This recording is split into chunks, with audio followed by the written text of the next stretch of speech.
I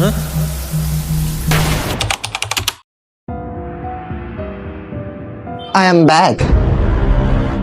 ঘটকদি, তুমি? অনেক হয়েছে কাদা ছোড়াছুড়ি, এবার সাফ করার পালা। তাহলে শুরু থেকে শুরু করা যাক। লকেটটা তীর্থ সুজাতার মাকে দিয়েছিল ঠিকই, কিন্তু সেই লকেটটা রিনাদি পাঠিয়েছিল, কারণ রিনাদি অলরেডি গোপনে রজতকে সুজাতার অধিকার চাইতে উস্কিয়ে দেয়, যাতে সুজাতার মায়ের সংসারটা ভেঙে যায়। কিন্তু কেন? কারণ রিনাদি তীর্থর সাথে সাথে সুজাতার মায়ের বরের সঙ্গেও সম্পর্ক চালিয়ে যাচ্ছে। কিন্তু এক সেকেন্ড, বিষটা কে মেশালো তাহলে?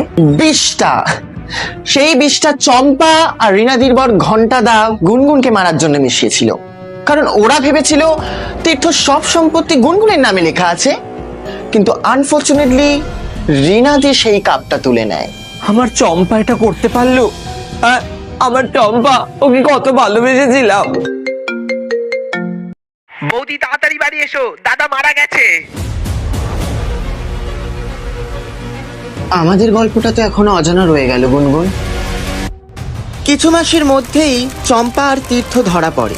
ওদের মধ্যে সম্পর্ক বহুদিনের, তাই তীর্থ নিজের সব সম্পত্তি চম্পাকেই লিখে দিয়েছিল, আর ঘন্টাদাকে ওরা ইউজ করে গুনগুনকে সরানোর জন্য। কিন্তু পরে ঘন্টাদাকেই সরিয়ে দেয়। তবে কথায় আছে কি বলতো, সত্যের জয় তো হবেই।